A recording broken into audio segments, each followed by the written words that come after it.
Sometimes you lose everything in a single night, and all you're left with is the choice to lie down or stand up.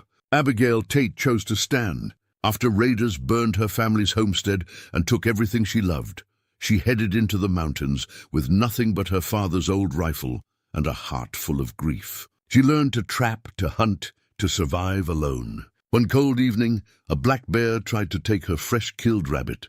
She stood her ground and faced him down. When Elias Boone, a quiet mountain man, heard about the woman who wouldn't back down from a bear, he rode into Silver Ridge to see for himself. What he found changed both their lives forever. Could two lonely souls, who'd forgotten how to trust, ever find home in each other? Before we jump back in, tell us where you're tuning in from. And if this story touches you, make sure you're subscribed, because tomorrow I've saved something extra special for you. The Tate homestead had never been much to look at, but it had been home.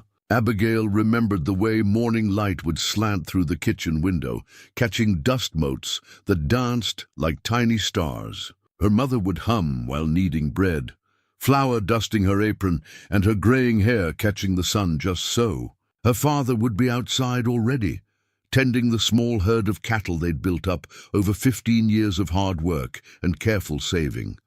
Abby had been 23 that spring, old enough to know the value of what they'd built, young enough to believe it would last forever. She'd been courted twice by young men from Silver Ridge, but neither had stirred anything in her heart. Her mother had worried gently that Abby was too particular. Her father had just smiled and said the right man would come along when the time was right. The right man never came. Instead, the raiders did. It happened on a moonless night in late August. Abby had been in the barn checking on a cow ready to calve when she heard the first shouts. By the time she reached the house, flames were already climbing the walls. Her father stood in the doorway with his rifle, firing at shadows on horseback. Her mother's scream cut through the night, then stopped abruptly. Abby ran toward the house, but her father saw her. Even with smoke and chaos all around, he saw her. He shouted one word, "Run!" And then he was gone, swallowed by fire and smoke and the thunder of hooves. She ran. God help her, she ran. Into the dark hills, with nothing but the nightdress on her back and her father's Winchester that she'd grabbed from the barn. Behind her, the only home she'd ever known burned bright enough to turn night into day. When dawn came, she returned. The house was ash and blackened timber. The barn had collapsed. The cattle were gone, driven off or slaughtered. Her parents lay in the ruins, and Abby buried them with her bare hands in soil that still held warmth from the fire. She took 3 things from the ashes: her father's rifle, already in her possession, a tarnished silver locket from around her mother's neck containing tiny portraits of them both, and a resolve harder than the mountains themselves. Silver Ridge offered charity. The banker's wife brought a basket of food and offered Abby a room in their home. The Reverend spoke of God's mysterious ways and the church's willingness to help. Even Martha Hayes, who ran the general store and boarding house, offered work and a bed. Abby refused them all. She couldn't explain why, not in words that would make sense to people who'd never lost everything. But accepting charity felt like admitting defeat, like saying the raiders had won. So instead, she took to the mountains. The first weeks nearly killed her. She knew how to shoot. Her father had taught her well, but hunting for sport was different from hunting to survive. She wasted ammunition on missed shots, spooked game with clumsy stalking, went hungry more often than not. The mountain nights were cold, even in late summer, and she had only a thin blanket she'd bought with the last of her money. But Abby learned. She watched how animals moved, where they bedded down, what they feared. She learned to read tracks in soft earth, to move quietly through brush, to wait with patience she'd never known she possessed. She found a small cave, barely more than an overhang, and made it her shelter. She lined it with pine boughs and kept a small fire going at the entrance. She caught her first rabbit in a snare on the 9th day, and she wept with relief as she skinned it. The meat was tough and gamey, but it was hers. She'd earned it with her own hands, her own will to survive. Word filtered back to Silver Ridge that Abigail Tate had gone wild in the mountains. Some folks clucked their tongues and said it was a shame that grief had addled her mind. Others whispered that she'd always been a strange girl, too independent, too unwilling to accept a woman's proper place. Martha Hayes said nothing, but she left bundles at the trailhead where mountain paths met the road into town. Salt, coffee, a warm coat as autumn approached. Abby found them and took them without comment, her pride bending just enough to accept help that came without conditions or pity. The bear came in October, when the first snow was threatening and every creature in the mountains was desperate to fatten up for winter. Abby had killed a rabbit, a fat one, and was field dressing it by a creek when she felt the hair on her neck rise. Some instinct older than thought made her turn. The black bear stood 30 feet away, massive and shaggy with his winter coat coming in. He was easily 400 pounds, and his eyes were fixed on the rabbit in her hands. Bears were usually shy of humans, but this one was hungry, and that made him bold. Abby's rifle leaned against a tree 10 feet to her left. The bear was between her and the gun. Her knife was in her hand, slick with rabbit blood, utterly inadequate against a creature that could break her spine with one swipe of his paw. She did the only thing she could think of. She stood up slowly, making herself as large as possible, and she looked that bear straight in his small, dark eyes. Her heart hammered so hard she could hear it in her ears, but she didn't run.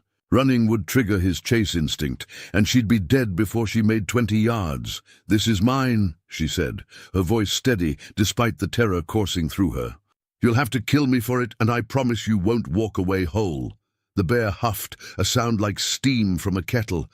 He took a step forward. Abby took a step forward too, still holding the rabbit, her bloody knife raised. Everything in her screamed to run, but she planted her feet and stood her ground. They faced each other for what felt like hours, but was probably less than a minute. The bear huffed again, swung his massive head from side to side. Then, incredibly, he turned and lumbered away into the undergrowth. Abby's legs gave out. She sat down hard in the creek, cold water soaking through her worn trousers, and she laughed, a wild, breathless sound that was half sob. Her hands shook so badly she could barely hold the knife, but she'd kept her rabbit, and she'd kept her life. And somehow that felt like winning. The story made it to Silver Ridge within days, growing with each telling. Some said she'd wrestled the bear. Others claimed she'd stared it down with witchcraft. A few said she'd screamed so loud and fierce that she'd scared the beast away. The truth was simpler and somehow more powerful. She'd been too stubborn to back down. Too determined to survive, to give up what was hers.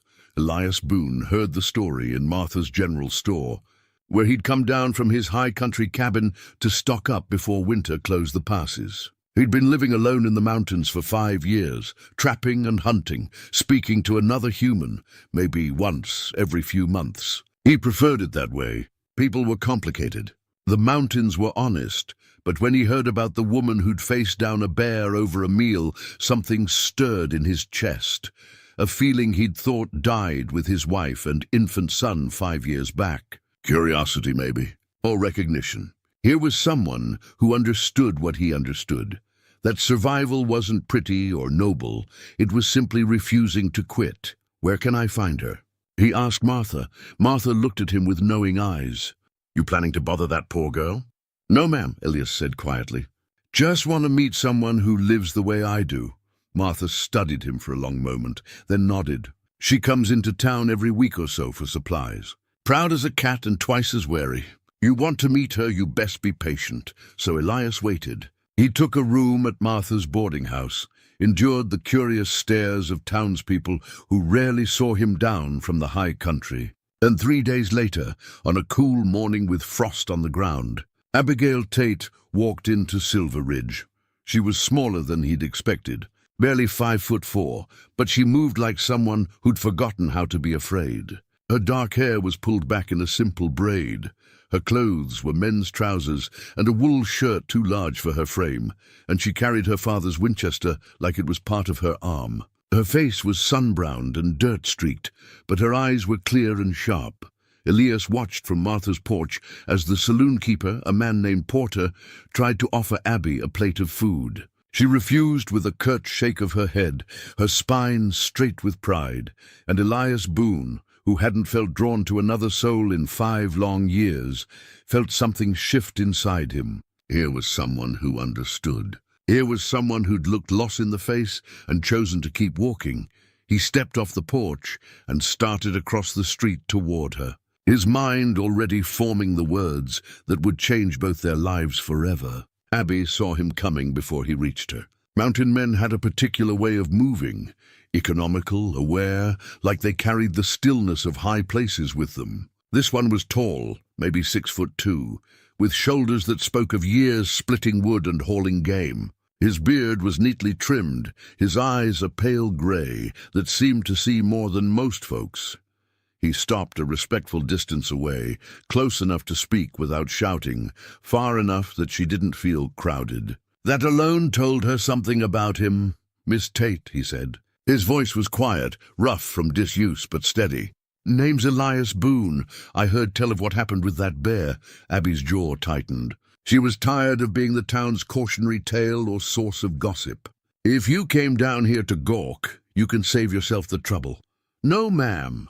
Something that might have been a smile touched his weathered face. "Came down because I wanted to meet someone who understands what it takes to survive up there." He gestured toward the mountains rising behind the town. "Most folks down here, they think the wilderness is something romantic. You and I know different." Abby studied him with the same careful attention she gave to animal tracks. His clothes were worn but well maintained. His boots were good leather, resoled more than once. The rifle slung across his back was a fine piece, clean and oiled. This wasn't a man playing at mountain life. This was someone who lived it. "You're the trapper from the high country," she said. It wasn't a question. She'd heard talk of Elias Boone, the man who lived alone above the tree line, who came down maybe 3 times a year and spoke to no one more than necessary.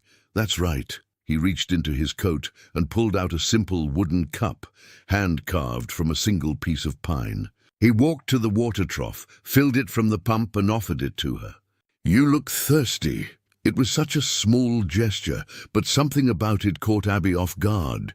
Not the offer of food she couldn't afford to accept, not charity wrapped in pity. Just water freely given, no strings attached.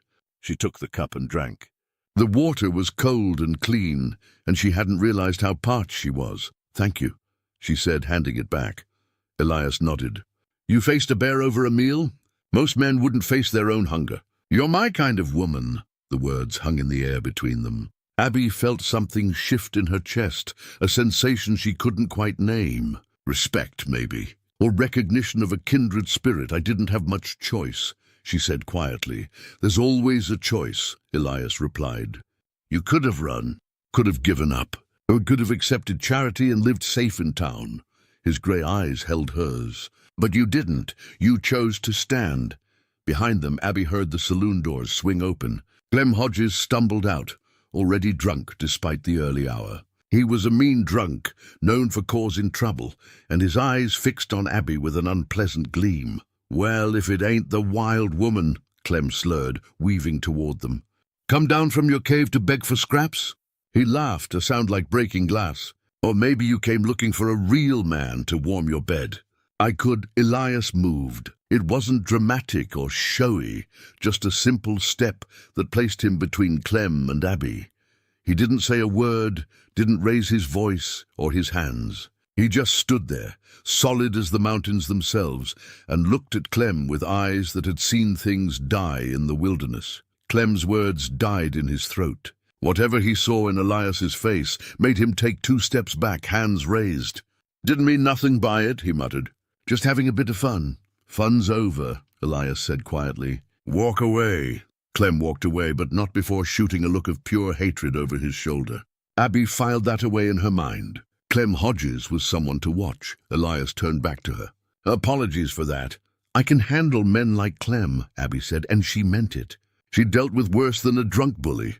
"I know you can," Elias said simply. "But you shouldn't have to. Not alone, anyway." There was something in the way he said it that made Abby's carefully constructed walls crack just a little. She'd been alone for months now, carrying everything by herself, and she hadn't realized how heavy that burden had become. "What do you want, Mr. Boone?" she asked, tired of dancing around whatever this conversation was really about. "Winter's coming," he said. "Bad one, if the signs are right. Animals are growing heavy coats early. Birds are flying south 2 weeks ahead of usual. Up high, I can already feel it in the air." He paused, choosing his words carefully. "Mountains no place to be alone when the deep cold comes. I'm proposing a partnership." Abby's instinct was to refuse immediately. She'd learned to depend on herself, to trust only her own capabilities. But survival required pragmatism, and Elias was right. Winter in the mountains alone could kill even experienced outdoorsmen. "What kind of partnership?" she asked cautiously. "Practical one," Elias said. "I've got a good cabin, well stocked, positioned to last out the worst weather. I know the land, the best trap lines where game winters. You're capable, quick to learn, and from what I hear, you can shoot straight." He met her eyes evenly. "2 people have better odds than 1. We pool resources, share the work, both of us make it to spring alive. And what do you get out of it?" Abby asked bluntly. "Besides an extra pair of hands?" "Company," Elias said, and the simple honesty of it struck her. "I've been alone a long time, Miss Tate. So have you, from the look of things. Maybe we could both use someone who understands what that's like." Abby wanted to say yes. Every practical bone in her body knew this made sense. But accepting help, even help this reasonable, felt like admitting she couldn't make it on her own. "I need to think about it," she said finally. Elias nodded as if he'd expected that. "Fair enough. I'll be in town 3 more days, provisioning. If you decide you're interested, meet me at the North Trailhead at dawn on the 4th day. If you don't come, I'll understand. No hard feelings either way." He tipped his hat to her, a gesture that belonged to a more gracious time, and walked away toward Martha's general store. Abby watched him go, the wooden cup still in her hand. Martha appeared at her elbow like a ghost. "That's a good man," the older woman said quietly.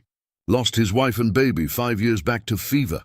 Took to the mountains after, and ain't hardly been the same since. But he's honest and decent, and he don't talk unless he's got something worth saying."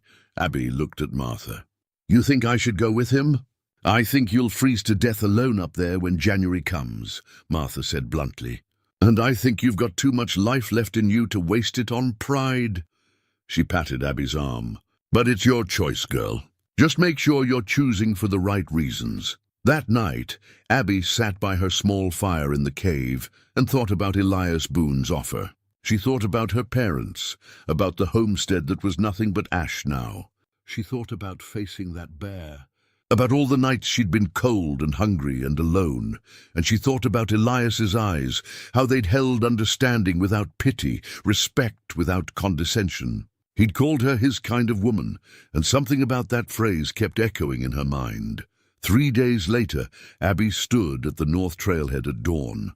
She'd packed everything she owned, which fit into a single worn rucksack. Her father's rifle was slung across her back, her mother's locket hung around her neck, and her heart was hammering with a mixture of fear and something that might have been hope, when Elias appeared through the morning mist. Leading a pack horse loaded with supplies, she saw something flicker across his face. Relief, maybe. Or pleasure. "Ready?" he asked. Abby took a breath, then nodded. "Ready!"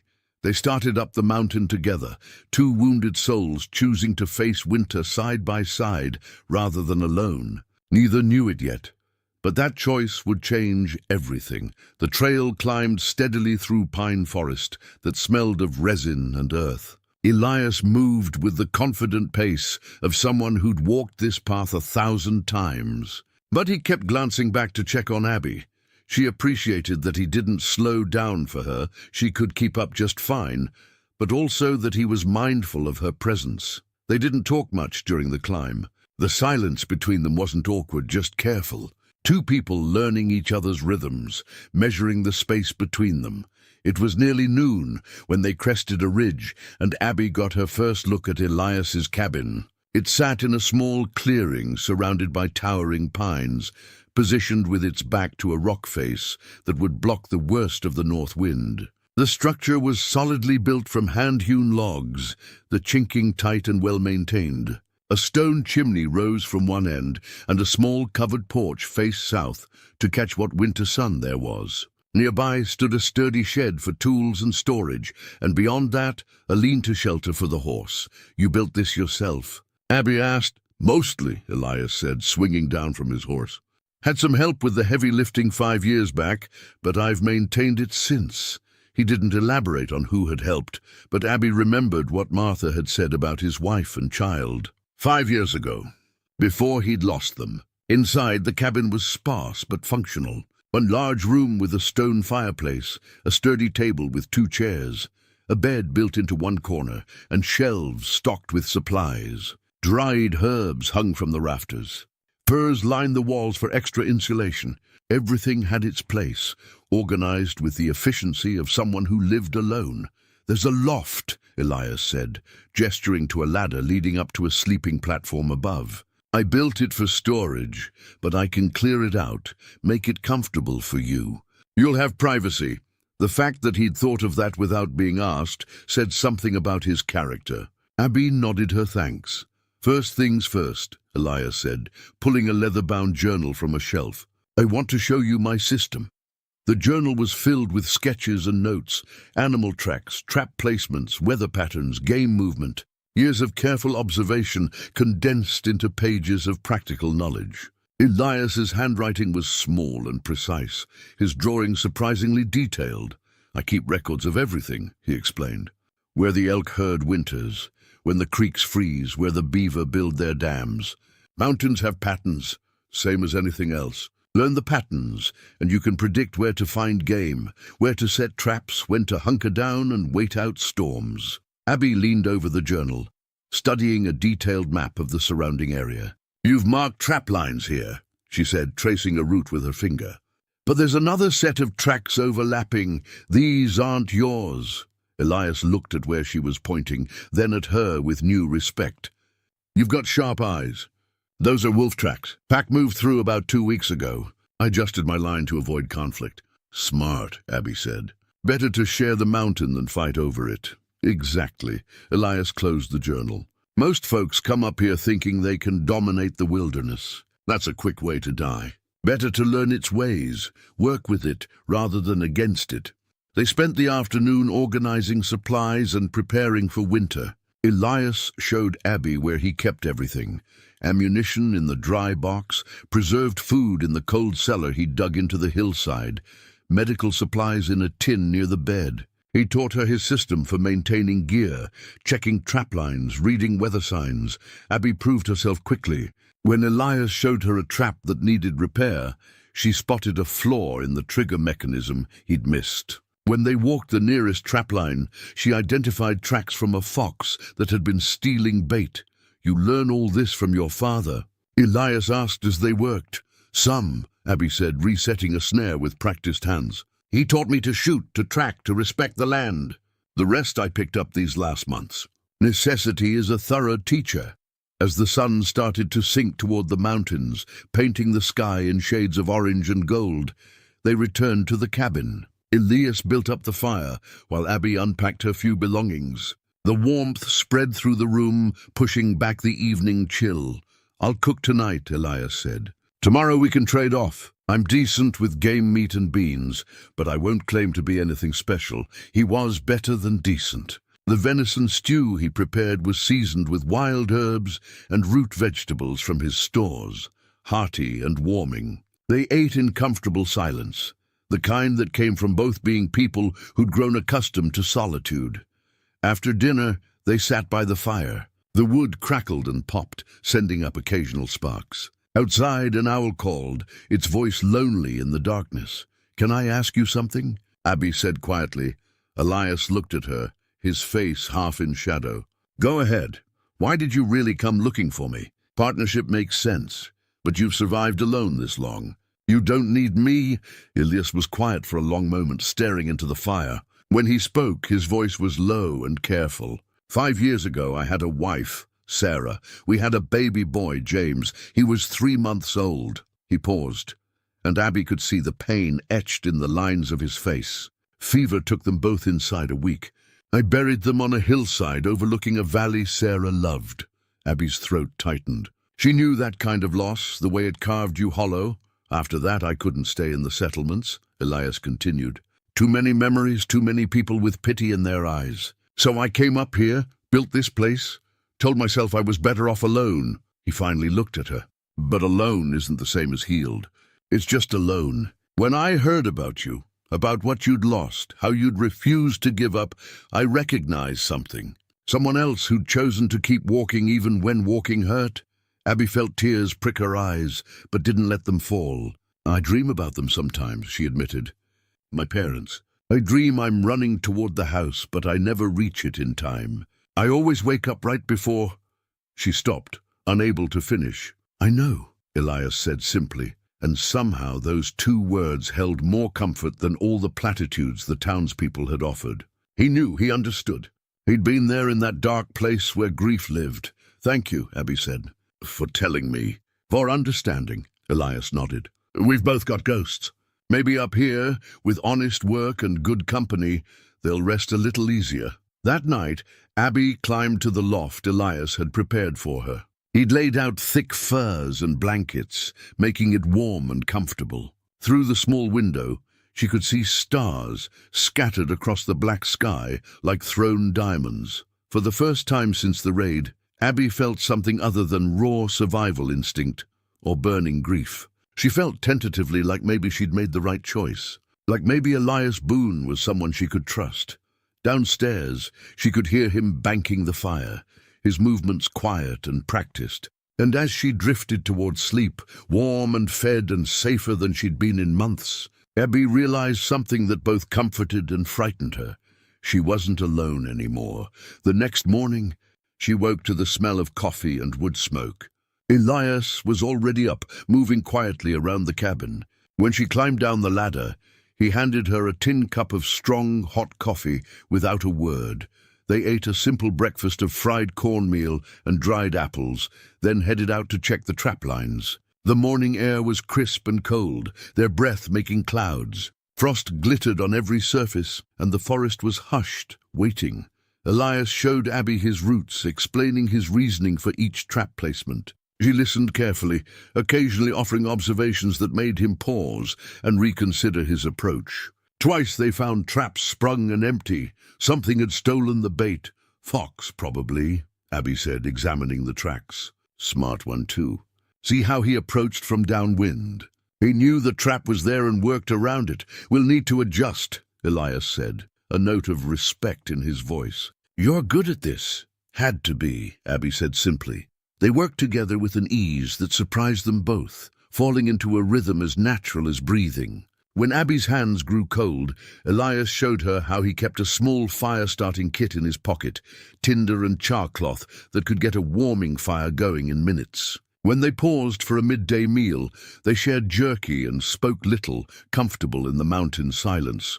As the sun began its descent, they returned to the cabin with 3 rabbits and a grouse. Good hunting! Enough to supplement their stores and keep them fed. That evening, after they'd cleaned and dressed the game, they sat by the fire again. This time, the silence between them felt different, less careful, more companionable.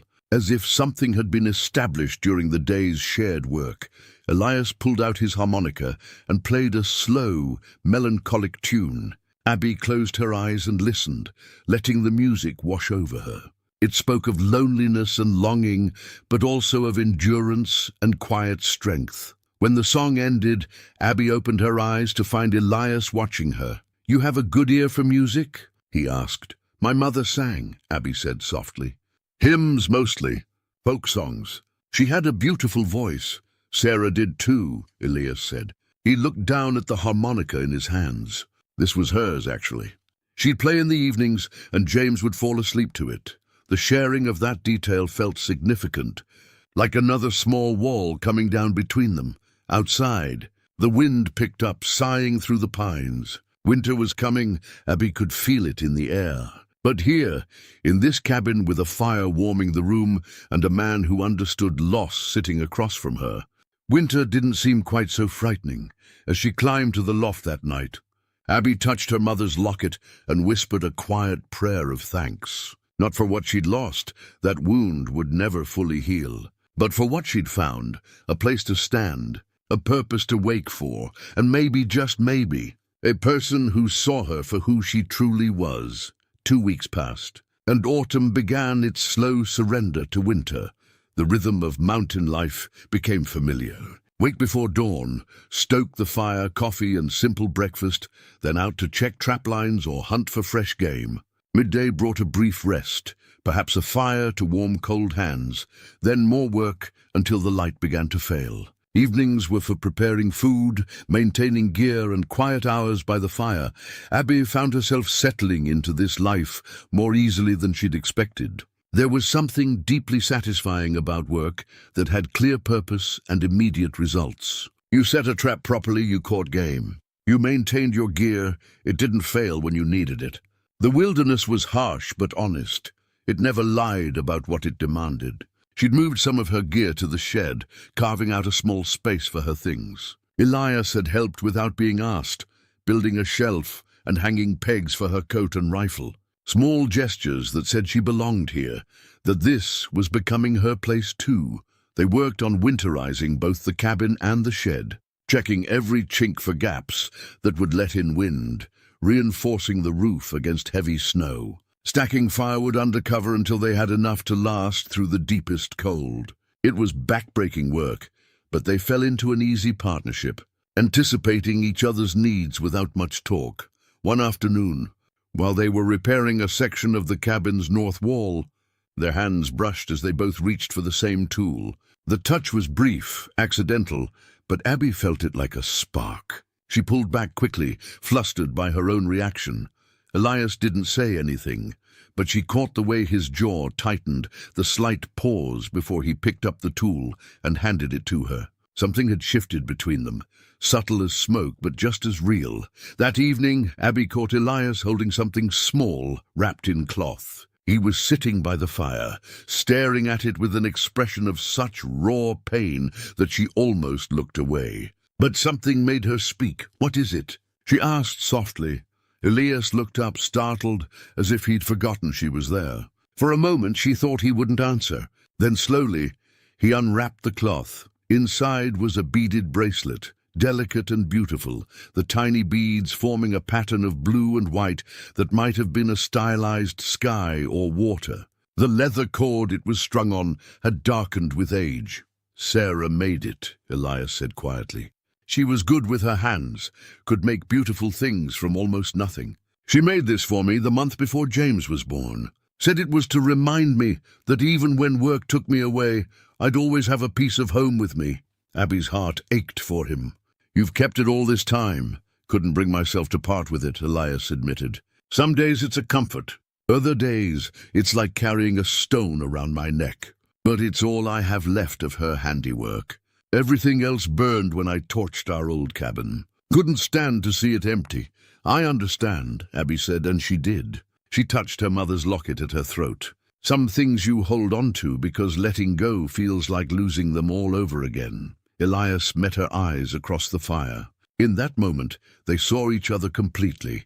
Two people carrying their dead with them, unable to fully lay them down, but also unable to keep living under that weight forever. "Tell me about them," Abby said. "Your family," and Elias did. He told her about Sarah, how they'd met at a church social, how she'd laughed at his awkwardness and asked him to dance anyway, how she'd been the one to propose marriage, bold and sure, because she knew he'd spend months working up the courage otherwise, how she'd loved morning light and couldn't carry a tune but sang anyway, how she'd held their son with such fierce tenderness as if her love alone could keep him safe from the world. "She was brave," Elias said. "Even when the fever had her, even when she knew she was dying, she kept trying to comfort me. Last thing she said was, 'Don't stay alone too long.' I promised her I wouldn't, but then—" He stopped, his voice catching. "Then I did anyway. Easier to keep promises to the dead than to myself." Abby felt tears tracking down her face. She let them fall, unashamed. "My father taught me everything about being strong," she said. "How to shoot, how to track, how to face fear without flinching. But my mother taught me everything about being good. How to be kind even when it's hard. How to find beauty in small things.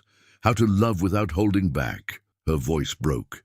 They were the best people I knew, and they died screaming, and I couldn't save them. There it was. The guilt she'd been carrying like a physical weight. The knowledge that she'd run while they burned, that she'd saved herself while they died. You did what your father told you to do, Elias said firmly. He gave his life to give you a chance at yours. That wasn't cowardice, Abby. That was his last gift to you. Wasting it by dying out here alone. That would be the real betrayal. Something broke open in Abby's chest. She'd been holding herself together through sheer will for months, but Elias's words found the crack in her armor. She bent forward, shoulders shaking with sobs. She'd been too proud and too afraid to release.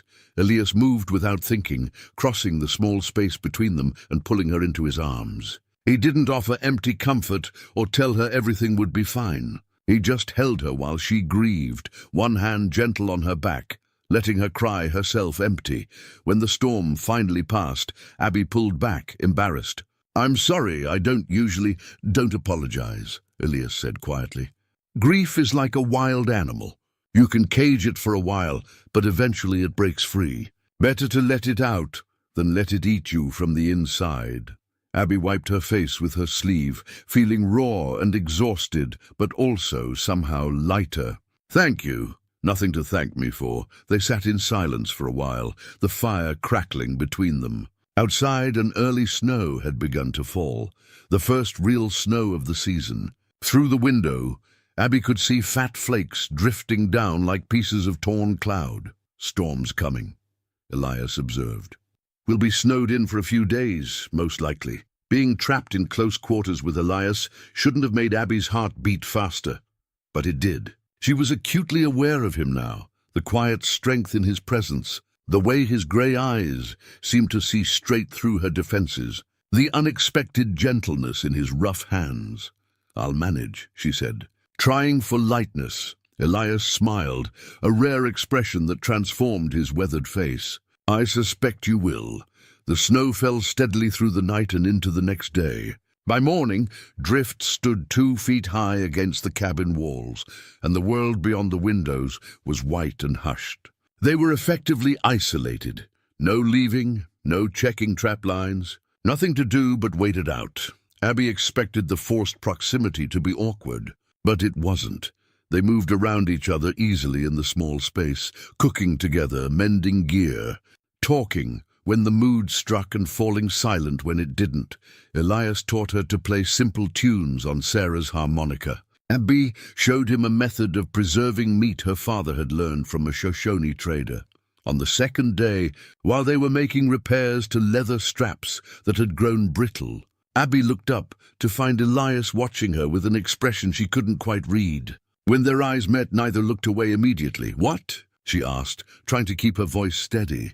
"Just thinking how strange it is," Elias said slowly. "Having someone here. Good strange, I mean. This cabin's been quiet too long." "I was thinking the same thing," Abby admitted. "About being alone. I thought I needed it after everything. But maybe what I really needed was someone who understood why I thought I needed it." The air between them felt charged, heavy, with things unsaid. Elias set down the leather he'd been working on and leaned forward slightly. "Abby," he said quietly. She knew what was coming, felt it in the tension singing through her body. Part of her wanted to flee to the loft, to safety, to the familiar loneliness that didn't demand anything of her heart. But a larger part wanted to stay, to let this moment happen, to see where it led. Elias reached out slowly, giving her every chance to pull away. His rough fingers brushed her cheek, gentle as falling snow. His eyes asked a question. Abby leaned in, her own hand coming up to rest against his chest. She could feel his heart beating, steady and strong. Their lips met softly, tentatively, two people who'd forgotten how to be tender, learning the language again. It was brief, chaste almost, but it sent warmth flooding through Abby's entire body. When they pulled apart, Elias rested his forehead against hers. Are you?" "I'm sure," Abby whispered, but also terrified. "Me too," Elias admitted. He pulled back just enough to look into her eyes. "We can go slow, no rush." "We've got time," Abby nodded, grateful for his understanding. Whatever was building between them felt too important to hurry, too fragile to push. Better to let it grow naturally, like the trust they'd been building since that first day. The storm broke on the third day. They emerged to a world transformed by snow, everything softened and muffled and clean. The work of digging out and checking trap lines resumed, but something fundamental had changed. They'd crossed a threshold together, and there was no going back. Only forward, into whatever this strange and unexpected thing between them might become that night. As Abby lay in her loft, listening to Elias moving quietly below, she touched her mother's locket and allowed herself something she hadn't felt since the night of the fire: hope. Winter tightened its grip on the mountains. The snows came more frequently now, and the temperatures dropped until the mornings were so cold that water left in a cup overnight froze solid. Abby and Elias moved through their days with practiced efficiency, two parts of a well-oiled machine. But beneath the routine, something deeper was taking root. It showed itself in small ways. Elias making sure Abby's coffee was ready when she climbed down from the loft each morning. Abby checking his rifle and finding it cleaned and oiled, her way of taking care without making a fuss about it. The way their hands would linger when passing tools or bowls. How they'd begun sitting closer by the fire in the evenings, shoulders sometimes touching. They'd settled into an easy domesticity that felt both natural and miraculous. Abby cooked while Elias tended the fire. Elias mended clothes while Abby sharpened knives. They worked on their individual tasks, but always in the same space, as if being apart, even in different corners of the cabin, required more effort than it was worth. One evening, about a month after the first snow, Elias pulled out his harmonica and began to play. The tune was different this time, not melancholy, but something lighter, almost hopeful. Abby found herself humming along, then softly singing words her mother had taught her to a similar melody. When the song ended, Elias lowered the harmonica and looked at her with wonder. "You have a beautiful voice. Why haven't I heard you sing before?" Abby felt heat rise in her cheeks. "Haven't felt much like singing. Not since—" She stopped, but he understood. "Sing more," he said gently.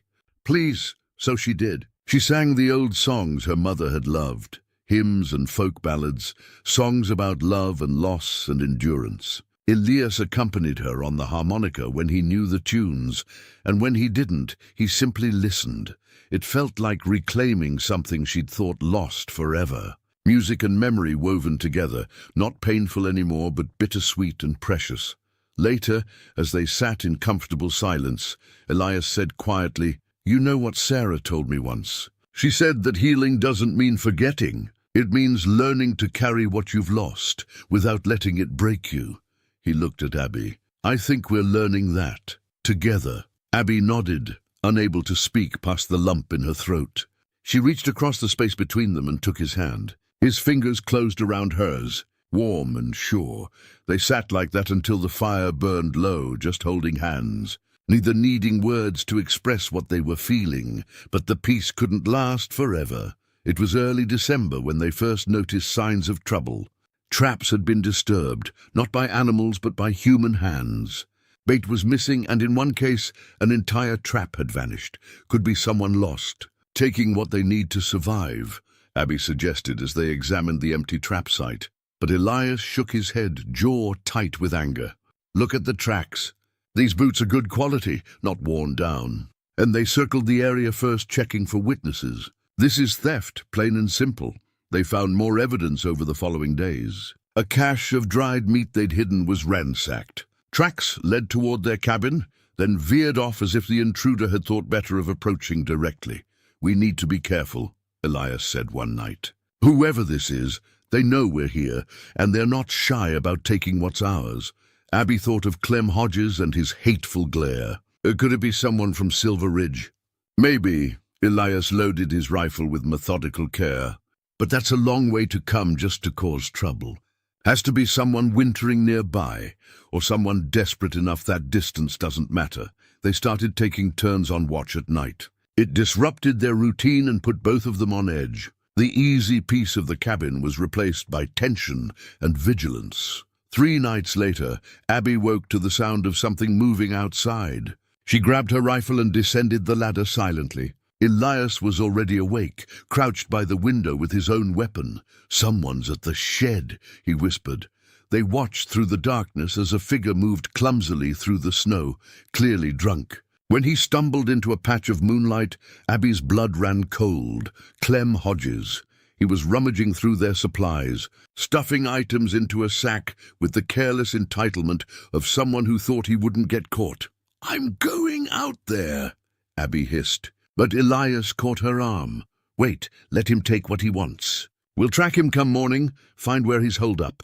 Better to know what we're dealing with before we confront him." It went against every instinct Abby had, but she recognized the wisdom in his words. They watched in silent fury as Clem stole food and supplies they'd worked hard to gather, then stumbled off into the darkness. At first light, they followed his tracks. He'd made no effort to hide his trail, confident in his own ability to evade consequences. The tracks led down the mountain, toward the lower valleys, then doubled back through a ravine Abby didn't recognize. "There," Elias said, pointing. Through the trees, they could make out a rough camp, a canvas shelter, and the remains of a fire. But Clem wasn't alone. 2 other men sat by the fire, one cleaning a rifle. Abby and Elias withdrew carefully. "Making sure they weren't seen. They're setting up a winter camp in our territory," Elias said once they were safely away. "That's not good. 3 men with guns and bad intentions, close enough to raid our supplies whenever they want. What do we do?" Abby asked. "We prepare," Elias said grimly. "And we wait. Men like that always make mistakes. When they do, we'll be ready." But that night, as they reinforced the cabin's door and checked their ammunition supplies, Abby couldn't shake a sense of foreboding. She'd seen what men like Clem could do. She'd seen it burn her life to ashes. She was sitting by the fire, lost in dark thoughts, when Elias knelt beside her chair. He took both her hands in his, waiting until she met his eyes. "I won't let what happened before happen again," he said quietly. "You're not alone in this, Abby. Whatever comes, we face it together. You understand?" Abby nodded, fighting tears. "I'm afraid," she admitted. "Not of dying. I've made my peace with that, but of losing this. Losing you. I've only just started to—" She couldn't finish the sentence. "I know," Elias said. He pulled her gently from the chair and into his arms, holding her close. "I'm afraid too. But fear is just a sign that we've found something worth protecting." They stood like that for a long moment, drawing strength from each other. When they finally pulled apart, Elias cupped her face in his hands. "I care about you," he said. "More than I thought I could care about anyone after Sarah. I need you to know that in case—" Abby stopped him with a kiss. This one wasn't tentative or questioning. It was fierce and sure, a claiming and a promise all at once. When they broke apart, both breathing hard, she said, "No, in case. We're going to survive this. And then we're going to keep surviving. Together." Elias smiled, the expression transforming his whole face. "Together," he agreed. That night they both slept fitfully, ears attuned to every sound outside. But when morning came and nothing had happened, they resumed their routine with grim determination. If men like Clem wanted a fight, they'd give them one. But it would be on their terms, in their territory, with all the advantages that knowledge and preparation could provide. Neither of them spoke of it, but both knew winter had just become about more than surviving the cold. The wolf pack appeared 2 days later. Abby spotted the tracks first, large paw prints in fresh snow, several sets moving together in a loose formation. She knelt to examine them more closely, her breath misting in the frigid air. "Elias," she called quietly. He came to her side, following her gaze to the tracks. His expression tightened. "Pack's bigger than before. 7, maybe 8 individuals, and they're hunting our trap lines," Abby added, pointing to where the tracks diverged, each wolf taking a different direction. "Smart. They're working together. Wolves normally avoided human territory, but a hard winter made all creatures desperate. The pack had likely exhausted easier hunting grounds and moved into the high country looking for any advantage. Over the next week, the wolves became bolder. They raided traps, scattered cache sites, even approached within sight of the cabin one twilight evening. Abby and Elias watched from the window as the pack moved through the trees like grey ghosts, their eyes catching the dying light. The alpha was unmistakable, a massive silver-grey male who moved with confidence that bordered on arrogance. He paused at the edge of the clearing, looking directly at the cabin, as if measuring what he saw there. "He knows we're here," Abby whispered. "And he's not afraid," Elias added grimly. That's the dangerous part. They couldn't afford to lose more game to the wolves. Their winter stores depended on the trap lines producing consistently. But killing the pack wasn't an option either. It would be a waste of good animals and might draw more predators to the scent of blood. "We need to drive them off," Abby said. "Make them think this territory isn't worth the trouble." So they began a campaign of harassment. Whenever they checked trap lines, they made noise, fired shots in the air, left human scent everywhere. They hung strips of cloth soaked in kerosene around the perimeter of their territory. They played on the wolves' natural wariness of humans, trying to tip the balance from curiosity to caution. For a while, it seemed to work. The wolves moved their den site farther away, their tracks appearing less frequently near the cabin. But then, Clem Hodges complicated everything. They were checking the southern trap line when they heard gunfire echoing through the mountains. Multiple shots, rapid and careless. Then silence. Abby and Elias exchanged a glance and moved toward the sound, rifles ready. They found Clem and his two companions in a small clearing, standing over the body of a wolf. It wasn't the alpha, but it was a large female, likely the pack's breeding mother. "Hell of a shot!" one of the men was saying. "Right through the eye." Clem laughed drunkenly. "Seen these bastards around. Figured their pelts might be worth something." Elias stepped into the clearing, and all three men spun toward him. "You just made a serious mistake," he said quietly. "That right?" Clem sneered. "Didn't see your name on this wolf, Boone." "The pack will come for revenge," Abby said, moving to stand beside Elias. "Wolves, remember. You've painted a target on yourself. Let 'em come," one of Clem's companions said. He was young, maybe 20, with a mean face and reckless eyes. "We'll kill the rest of them too. And when they attack at night?" Elias asked. "When they catch one of you alone? Wolves are patient hunters. They can wait weeks for the right moment." For the first time, uncertainty flickered across Clem's face. But his pride wouldn't let him back down. "We can handle some damn wolves. Better question is, what are you going to do about us being here?" The challenge hung in the air. This was it, the moment that would define how this winter played out. "You're stealing from our trap lines," Elias said evenly. "Taking food we work together. That stops now." Clem's hand moved toward his rifle, but Abby already had hers trained on him. "I wouldn't," she said calmly. "I don't miss." The tableau held for a long moment, 3 against 2. But Abby and Elias had the advantage of being sober, prepared and clear-eyed about what was at stake. Finally, Clem laughed, but it sounded forced. "Relax, we're just having some fun. Plenty of game for everyone, right?" "There would be if you hadn't just killed the wolves' breeding female," Elias said. "Now the pack will be dangerous to everything in this territory, including you." He turned and walked away, trusting Abby to cover their retreat. She backed up slowly, rifle still trained on the 3 men, then followed Elias into the trees. They heard Clem cursing behind them, but no shots were fired. Still, the confrontation had crossed a line. There would be consequences. "They're fools," Abby said once they were safely away. "Worse than fools," Elias replied. "They're desperate. That makes them unpredictable." That night they heard the wolves howling. The sound was mournful, full of grief and rage, the pack mourning their lost member. It raised the hair on Abby's neck. "They'll hunt Clem and his men," she said. "Maybe," Elias agreed. "And maybe anyone else they encounter." Wolves don't distinguish between humans when they're angry. As if to prove his point, they found tracks around the cabin the next morning. The entire pack had circled the clearing during the night, closer than they'd ever come before. A clear message. The truce was over. That evening, Elias was teaching Abby a complicated knot for securing game. When she looked up and caught him watching her with an expression of such open affection, that it made her breath catch. "What?" she asked, her fingers stilling on the rope. "Nothing," Elias said, but he was smiling. "Just thinking how different this winter is from the last 4. Having someone to talk to share meals with, to—" He paused, choosing his words carefully. "To care about." I'd forgotten what that felt like.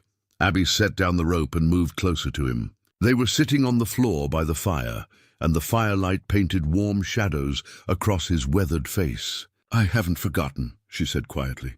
"But I'd given up on ever feeling it again." Elias reached out and tucked a strand of hair behind her ear, his touch gentle. "Abby Tate, you're the most remarkable woman I've ever known.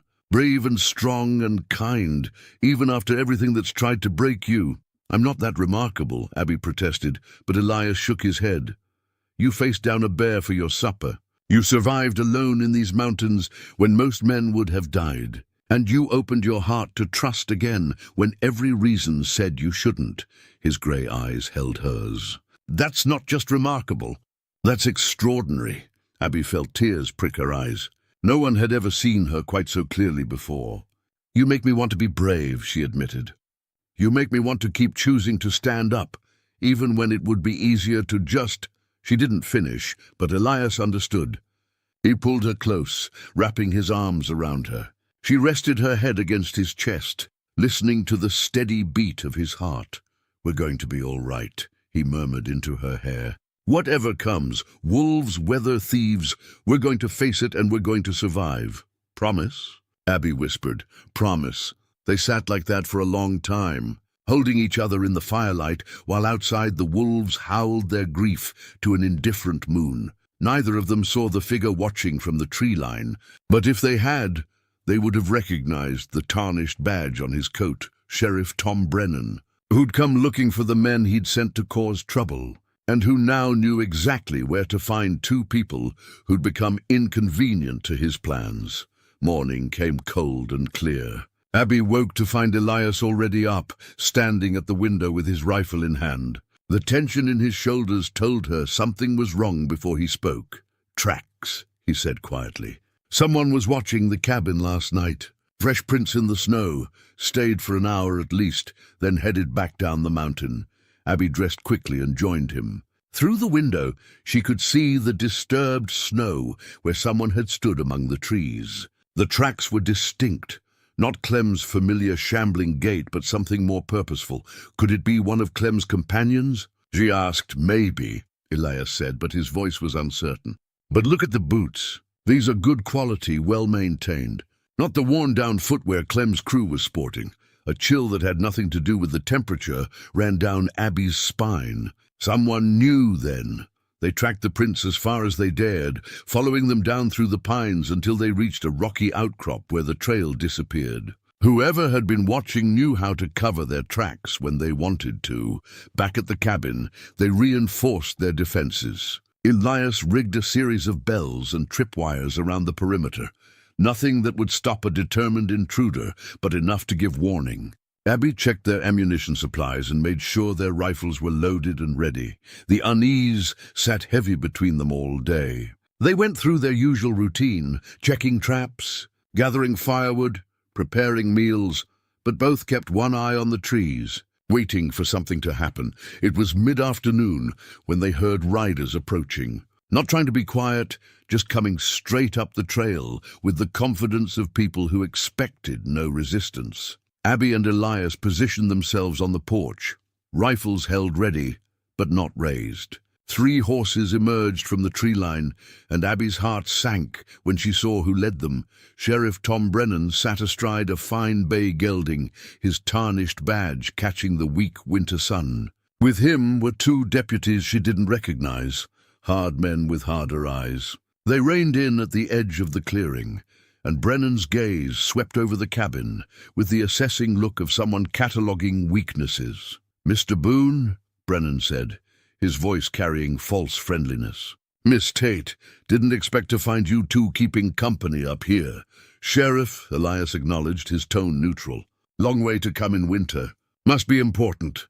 Got a report that some men went missing in these mountains," Brennan said. 3 fellows from Silver Ridge who came up to do some trapping. You wouldn't happen to have seen them?" "We've seen them," Abby said coldly. Clem Hodges and 2 others. They've been stealing from our trap lines. Brennan's expression hardened slightly.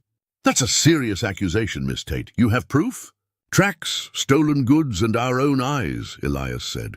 They've got a camp about 3 miles south of here, in the ravine near Twin Pines.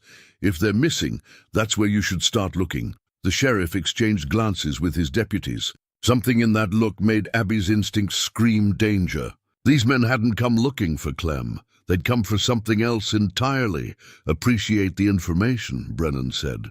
But instead of turning his horse, he dismounted. His deputies did the same. Mind if we warm up inside? It's a cold ride. Actually, we do mind, Abby said, her hand tightening on her rifle. You're welcome to the fire pit out here, but the cabin's private. Brennan's false friendliness evaporated. Now, Miss Tate, that's not very neighborly. Here I am, doing my duty, checking on citizens in my jurisdiction, and you're refusing basic hospitality. Your jurisdiction ends at the Silver Ridge town limits, Elias said quietly. Up here we govern ourselves, and we're telling you to state your business or move on. For a long moment, the 2 groups stared at each other, deadlock. Then Brennan smiled, but there was nothing warm in it. Fine, I'll be direct. You're squatting on valuable land up here, Boone. Land that rightfully belongs to various claims that have been, shall we say, vacated. Vacated, Abby repeated, her voice sharp. Like my family's homestead was vacated? After raiders burned it to the ground. Brennan's eyes narrowed. Careful, girl. You're treading on dangerous ground, and you're admitting to crimes, Elias cut in. What is this really about, Sheriff? Brennan dropped all pretense. It's about you 2 being in the way. There's silver in these mountains, more than you can imagine. Men with money and vision want to extract it. But they can't do that with homesteaders and squatters claiming the land. He gestured casually toward Abby. Your family's place, for instance. Sitting on one of the richest veins in the territory.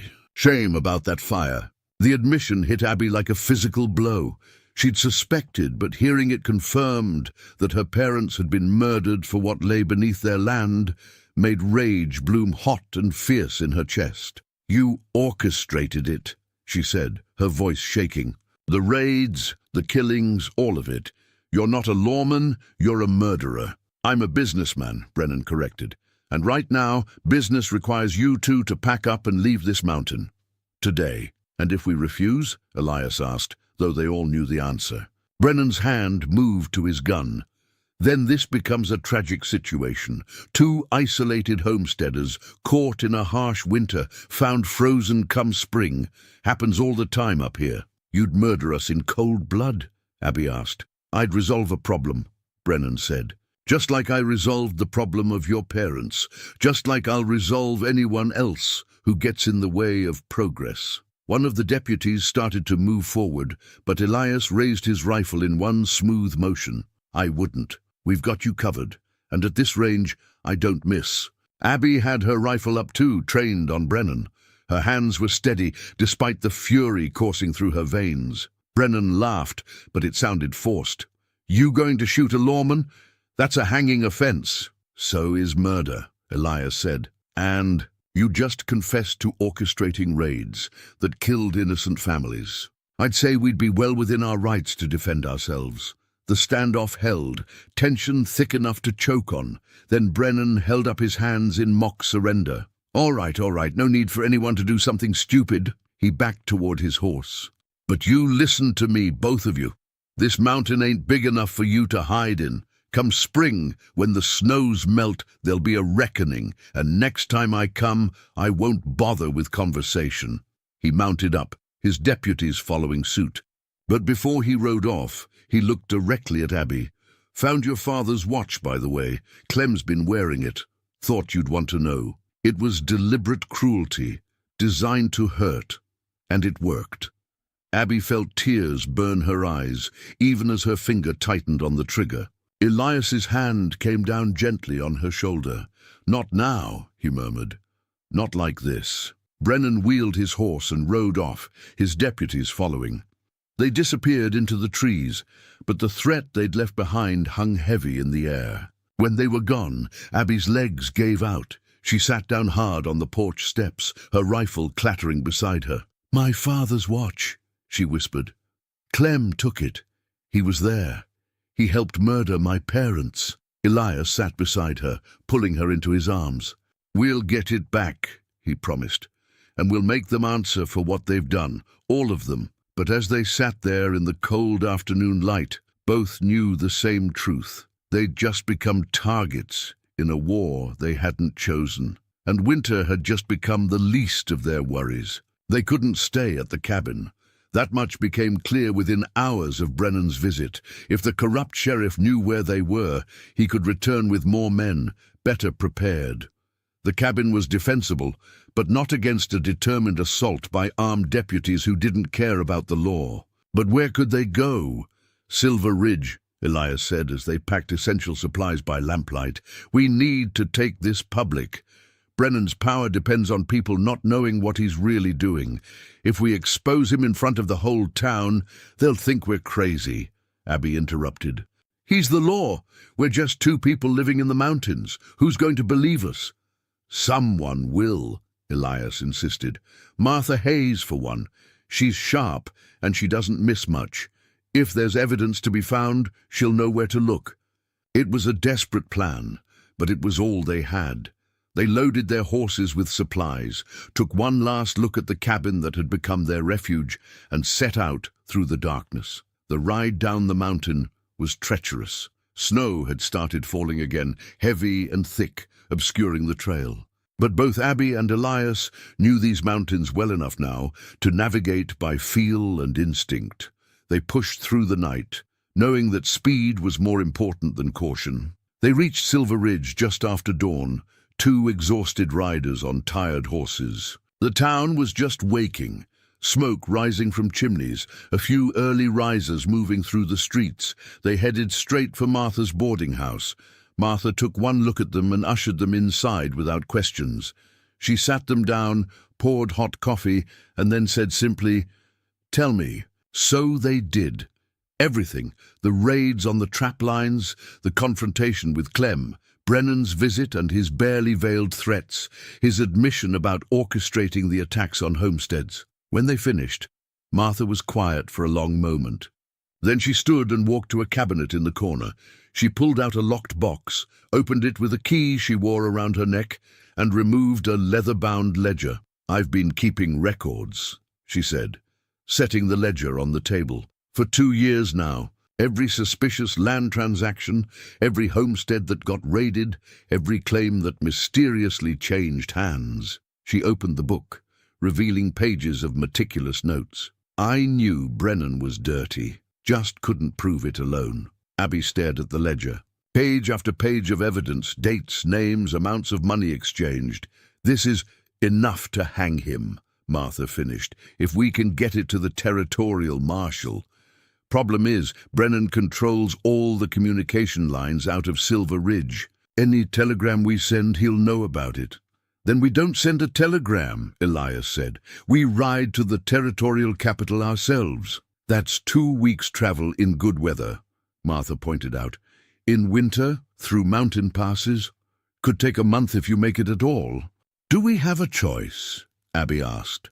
The three of them sat in silence, considering their options. Outside, the town was coming fully awake. Through the window, Abby could see people going about their morning routines, the baker opening his shop, children heading to school, life continuing as if nothing was wrong. How many of them knew what Brennan was doing, how many were complicit, and how many were just afraid? "There might be another way," Martha said slowly. "There are other families, ones who lost their homesteads, who know what Brennan did, but were too scared to speak up. If we could gather them, present a united front, they'd be targets too," Elias said. "They're already targets," Martha countered. "They just don't know it yet. Brennan's not going to stop. He'll keep taking land, keep killing anyone who gets in the way until someone stands up to him." Abby thought about her parents, about all the other families whose lives had been destroyed. Martha's right. This is bigger than just us. If we run, if we try to handle it alone, we're just one more problem Brennan can eliminate quietly. But if we rally everyone he's hurt, make it public, make it impossible to ignore, Then we have a chance, Elias finished. He looked at Martha. How many families are we talking about? At least 8 that I know of for certain, Martha said. Maybe more if we count the ones who haven't reported anything out of fear. She pulled out a piece of paper and started writing names. Jacob and Ellen Porter lost their ranch to a mysterious fire last year. Sarah Chen's husband disappeared after refusing to sell their land.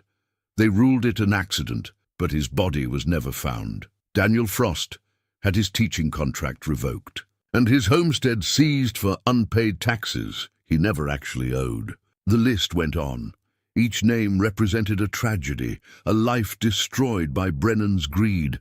By the time Martha finished, Abby was fighting tears of rage and sorrow. We find them, she said firmly. We bring them together, and we make Brennan answer for what he's done. Over the next 3 days, they worked in secret. Martha used her position as the town's boarding house keeper and general store owner to make discreet contact with the displaced families. Some had stayed in Silver Ridge, working whatever jobs they could find. Others had moved to neighboring towns or were living rough, too proud or too scared to ask for help. One by one, they came to Martha's back room. Each told their story. Each showed evidence of Brennan's corruption, falsified deeds, forged tax documents, witness statements that had been ignored.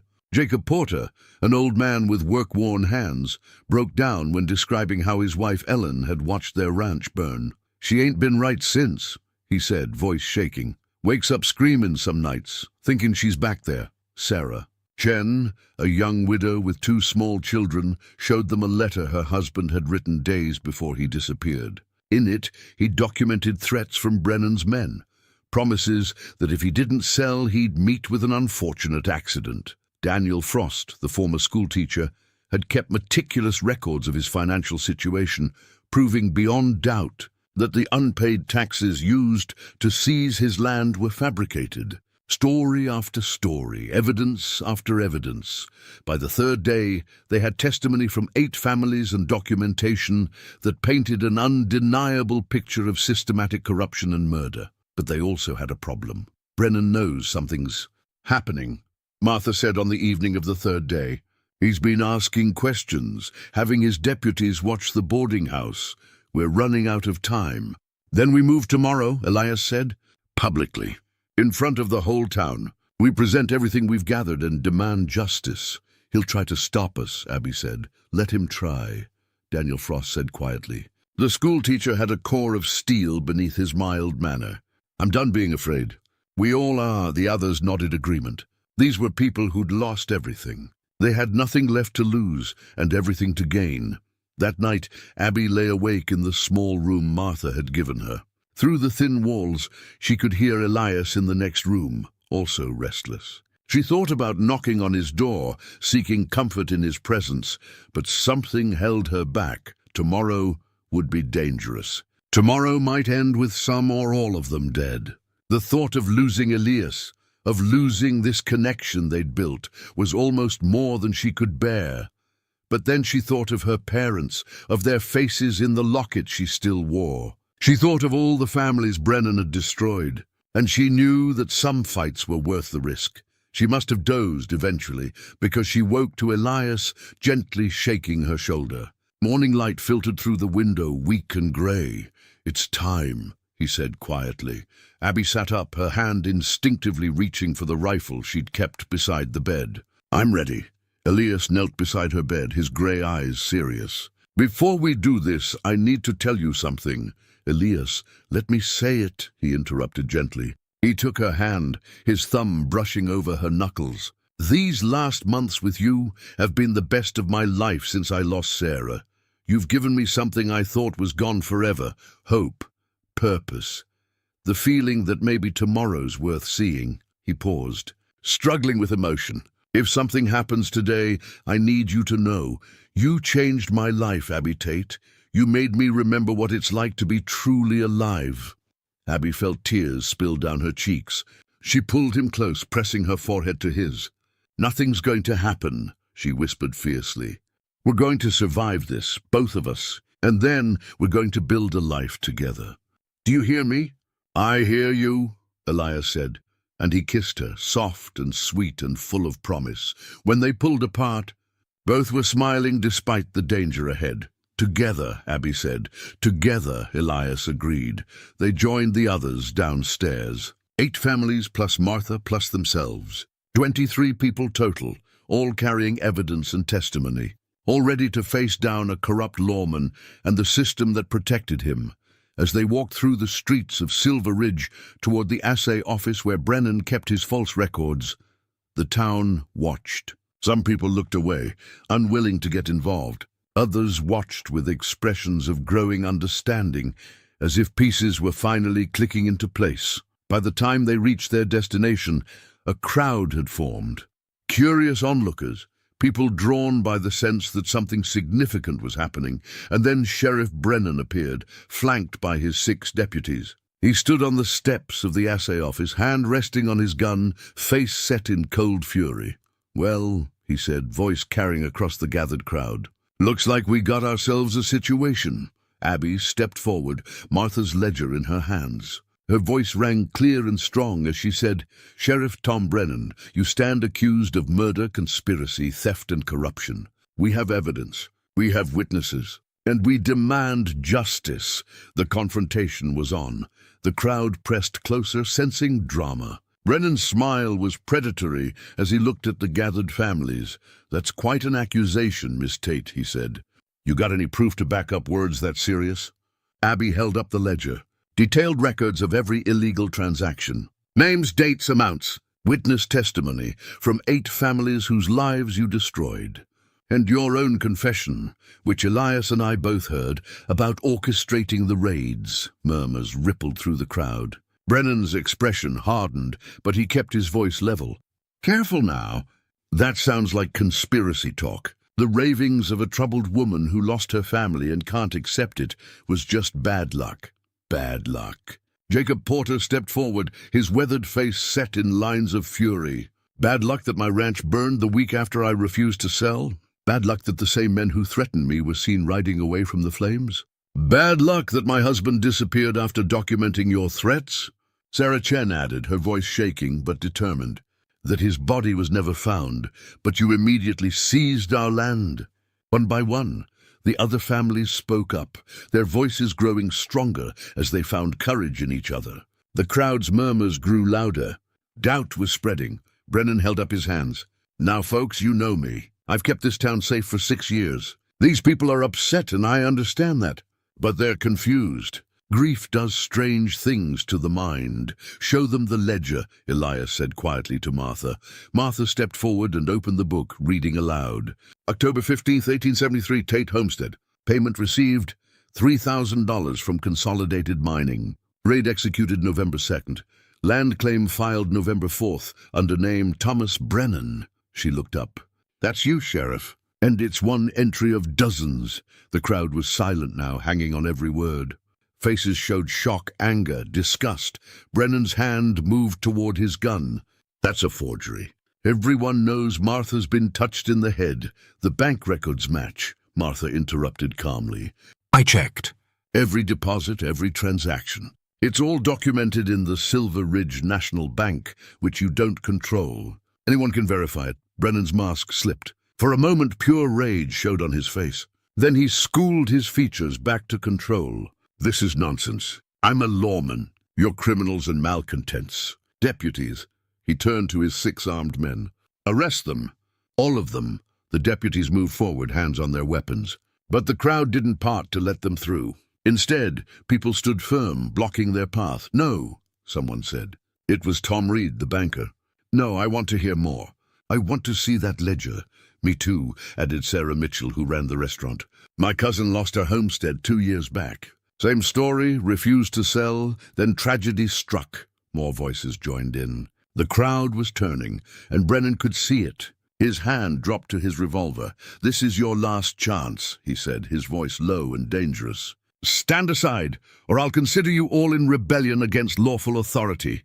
"You're not lawful," Abby said clearly. "You're a murderer wearing a badge. And everyone here knows it now." Brennan drew his gun. Everything happened at once. People screamed and scattered. Elias moved in front of Abby, his rifle coming up. The deputies drew their weapons, spreading out in a practiced formation. For a heartbeat, violence seemed inevitable. A bloodbath in the streets of Silver Ridge. Then a voice rang out, calm and authoritative. Sheriff Brennan put the weapon down. Everyone froze. Riding into the square from the North Road came 4 men on horseback. A tall man in a long coat with a star pinned to his chest, flanked by 3 deputies wearing territorial marshal badges. Marshal Cole Harrison had arrived. Brennan's face went white. "Marshal, this is a local matter. I have it under control." "Doesn't look like control from where I'm sitting," Harrison said, dismounting. He was in his 50s, weathered but sharp-eyed, with the bearing of a man who'd seen too much to be easily fooled. "Looks like you were about to shoot unarmed civilians. They're making false accusations." "I'll be the judge of that," Harrison interrupted. He walked forward, his deputies spreading out to cover the crowd. His eyes found Abby. "You the one who sent the telegram 3 days ago?" Abby blinked, confused. "I didn't send any telegram." "Someone did." Harrison pulled a folded paper from his coat. "Came into our office marked urgent. Claimed Sheriff Brennan was involved in murder and land fraud. Said evidence would be presented in Silver Ridge on this date." He looked at Elias. "You're Boone, the mountain man?" "I am," Elias said. "Telegram was signed with your name." Elias shook his head slowly. "I didn't send it. But I'm glad someone did. A mystery for later." Right now, Harrison was studying the gathered crowd, the families with their evidence, the guilty expression on Brennan's face. "Someone hand me that ledger," he said. Martha gave it to him. Harrison flipped through pages, his expression growing darker with each entry. He compared entries to documents the families provided. He questioned several people in the crowd about what they'd witnessed. Finally, he closed the book and looked at Brennan. "Sheriff, I'm placing you under arrest for suspicion of murder, fraud, and abuse of authority. Your deputies, too. You'll be taken to the territorial capital for trial." "You can't do this," Brennan snarled. "You have no jurisdiction here." "Territorial marshal supersedes county authority," Harrison said calmly, "especially in cases of corruption."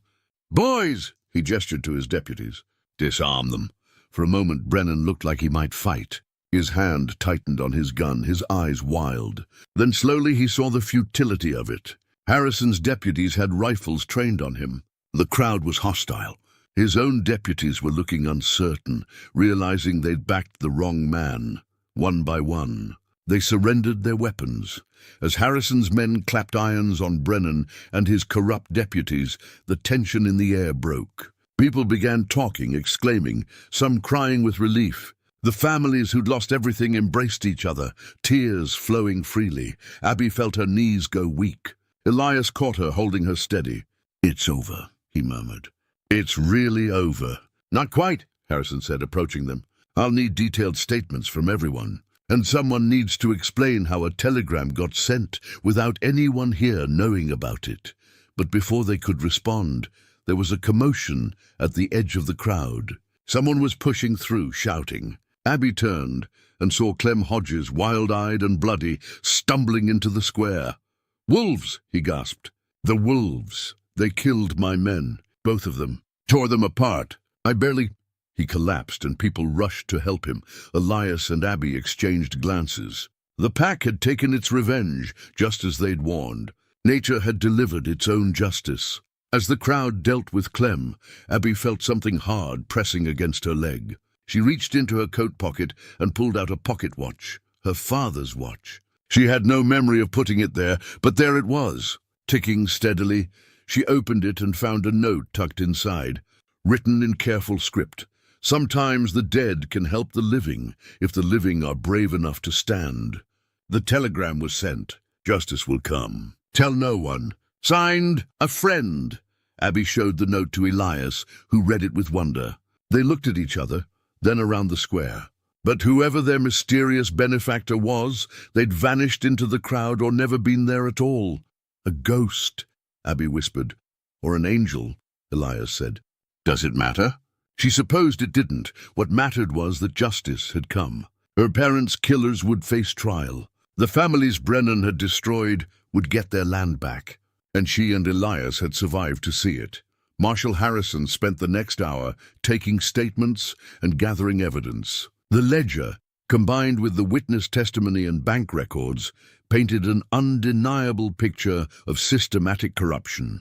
Brennan would hang, and his deputies would face long prison sentences. As the sun began to set, casting long shadows across Silver Ridge, Harrison pulled Abby and Elias aside.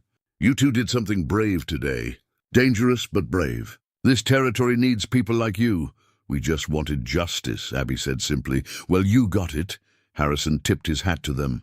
"I'll be in touch. We'll need you both to testify at the trial. But for now, you're free to go. And Miss Tate," he paused, "I reviewed the claims on your family's land. They're all fraudulent. As far as the territory is concerned, that homestead is still yours." Abby felt tears spring to her eyes. "Thank you," she whispered.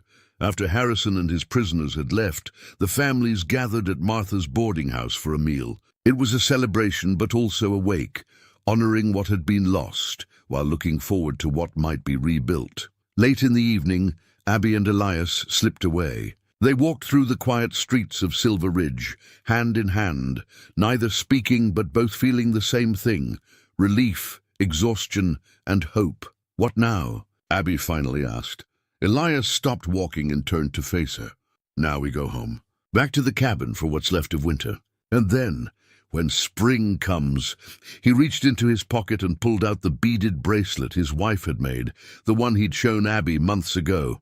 "Then we go to your family's land, and we rebuild. Together." He held out the bracelet. "Sarah told me not to stay alone too long. She'd want me to give this to someone who understood what it meant to lose everything and choose to keep living anyway. Someone brave and strong and kind. Someone like you." Abby took the bracelet with shaking hands. She understood what he was offering, not just the bracelet, but his heart, his future. A promise to build something new on the foundation of their shared grief. "Are you asking me?" she began. "I'm asking if you'll have me," Elias said simply. "If you'll let me stand beside you while we build a life. Not to replace what we lost, but to honor it by refusing to let it define us forever." Abby slipped the bracelet onto her wrist. Then she stood on her toes and kissed him, pouring everything she felt into that moment: gratitude, love, hope, determination. When they pulled apart, she said, "Yes to all of it, yes." They stood together under the stars, two wounded souls who'd found each other in the wilderness and chosen to keep choosing each other. No matter what came next, tomorrow they'd ride back to the mountains. But tonight, they simply held each other and felt the weight of justice finally served. Spring came slowly to the mountains that year, fighting winter for every inch of ground. But gradually the snow began to melt. Water ran in rivulets down rocky slopes. The first green shoots pushed through thawing earth. Birds returned from their southern migrations, filling the air with song. Abby and Elias had spent the remainder of winter at the cabin. But they'd spent that time preparing, planning, drawing sketches of the new homestead they'd build, talking late into the night about what they wanted their life together to look like. Marshal Harrison had sent word in late February. The trial was set for May, but the outcome was never in doubt. The evidence was overwhelming. Brennan and 4 of his deputies had been convicted of murder and sentenced to hang. The other 2 had been given life sentences in exchange for testimony. More importantly, the territorial government had begun investigating similar corruption in other counties. The case in Silver Ridge had exposed a network of fraud and violence throughout the region. Dozens of families were having their land claims restored. It was the first warm day of April when Abby and Elias rode down to what had been the Tate homestead. 3 months had passed since the confrontation in Silver Ridge, and the land had begun to heal. New grass was greening. Wildflowers were starting to bloom. The burned timbers of the old house and barn had weathered, becoming part of the landscape rather than an open wound. Abby dismounted and walked the perimeter of the property. Her parents were buried on a small rise, overlooking what had been her mother's garden. She'd placed simple wooden markers there, carved with their names and dates. "Hello, Ma," she said softly, kneeling at the graves. "Hello, Pa. I brought someone to meet you." Elias stood a respectful distance away, hat in his hands. Abby beckoned him closer. "This is Elias Boone," she told her parents' graves. "He's a good man, strong and kind and decent. I think you would have liked him, Pa. And Ma, you would have approved of how he treats me with respect and tenderness both." She touched her mother's marker. "I'm going to rebuild here. We both are. We're going to make this place whole again." Elias knelt beside her and added his own words. "Mr. and Mrs. Tate, I promise you I'll do right by your daughter. I'll protect her, support her, and love her for as long as I draw breath. And I'll help her honor your memory by making this land flourish again." They stayed for a while in silence, paying respects. Then they walked back down the hill and began the work of rebuilding. Word had spread through Silver Ridge about their plans. On the third day, wagons started arriving. Jacob and Ellen Porter brought lumber they'd been saving. Sarah Chen brought her 2 children and her late husband's tools. Daniel Frost brought his organizational skills and a willingness to work. Martha Hayes brought food and supplies, refusing payment. By the end of the week, 15 families had come to help. Some were those who'd stood with them against Brennan. Others were simply neighbors who believed in the old frontier tradition of barn raising, that when someone needed help rebuilding, you showed up with your hands ready to work. They started with the foundation, laying stones carefully, building something meant to last. Elias's experience as a builder showed in every measurement, every decision about placement and structure. Abby's determination drove them forward, even when the work was backbreaking and progress felt slow. The cabin began to take shape, larger than the original Tate house, but positioned on the same spot. It would have 2 rooms on the first floor and a sleeping loft above. A proper stone fireplace and chimney. Real glass windows, purchased with money Martha had been holding for Abby, the proceeds from selling furs and game over the winter. One afternoon, while Elias and the other men were raising the roof beams, Martha pulled Abby aside. "Got something for you," the older woman said. She handed Abby a wooden box. "Found this in the bank's storage. Belonged to your parents, papers and such. Thought you might want it. Inside were documents, the original deed to the land, a few letters, and a small leather pouch." Abby opened the pouch and found seeds, carefully saved, labeled in her mother's handwriting. Tomato, beans, squash, flowers. She was going to plant these come spring, Abby whispered, tears blurring her vision. "She told me about it that last morning. Said we'd have the prettiest garden in the valley." "Now you can," Martha said gently. "Plant them in her memory." So Abby did. While the men worked on the cabin, she prepared a garden plot near where her mother's had been. She worked the soil carefully, mixing in compost, creating rows. And as she planted each seed, she said a prayer for her parents, for all they'd lost, and for all they were building. Elias found her there at sunset, kneeling in the dirt, her hands black with earth. He sat beside her, and they watched the sun paint the sky in shades of orange and gold.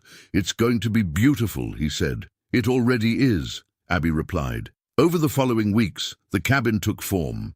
Walls went up. The roof was shingled. Interior walls were framed. By late May, it was habitable, rough still, but solid and weatherproof. The day before they planned to move in, Elias took Abby's hand and led her to the front of the new cabin. "Look," he said, pointing. Above the door, someone had carved a sign, "Tate Boone Homestead." Abby turned to him, tears streaming down her face. "You did this?" "Jacob helped," Elias admitted. "Wanted your name first. This was your family's land, your legacy. I'm just honored to share it," Abby threw her arms around him. "It's our legacy now." Ours together. That evening they had a celebration. The families who'd helped with the building gathered for a meal, venison and vegetables, fresh bread, and even a cake Martha had baked. Children ran and played in the twilight. Adults sat around fires telling stories and making plans. Daniel Frost raised a cup. "To Abby and Elias," he said, "who stood up when others wouldn't, who reminded us all what courage looks like." "To Abby and Elias," the others echoed. Later, when the guests had departed and they were alone, Elias turned to Abby. "There's one more thing," he said. He pulled a folded paper from his pocket. "I rode to Silver Ridge yesterday and spoke with Reverend Matthews. If you're willing, he'll marry us here on your family's land next Sunday. Abby looked at the marriage license, her hands shaking. Everything was moving so fast, and yet it also felt like they'd been building toward this moment since the day they met. "I don't have a dress," she said, then laughed at herself. Of all the practical concerns, that's what she thought of. "You could wear a feed sack and you'd be beautiful," Elias said seriously. "But Martha mentioned she has her daughter's wedding dress stored away." "If you wanted—" "Yes," Abby interrupted. "Yes to all of it. Yes to marrying you, yes to building this life, yes to everything." Elias pulled her close and kissed her, slow and sweet and full of promise. When they pulled apart, he rested his forehead against hers. "I never thought I'd feel this way again," he admitted. Happy, hopeful, like the future was something to look forward to instead of just survive. "Me either," Abby whispered. "But here we are, he agreed. The following Sunday dawned clear and warm. Wildflowers bloomed across the meadow, and the garden Abby had planted was beginning to show tiny green shoots. The new cabin stood solid and true, smoke rising from its chimney where Martha and Sarah were preparing food. Abby dressed in the borrowed wedding dress, simple white cotton with delicate embroidery at the collar and cuffs. Martha had altered it to fit, and it was perfect. She wore her mother's locket and the beaded bracelet Elias had given her. Her hair was braided with wildflowers woven through it. When she stepped outside, Elias was waiting, wearing his best clothes, clean trousers, a pressed shirt, a vest Jacob had loaned him. But it was the expression on his face that took her breath away, pure wonder and joy and love. The ceremony was simple.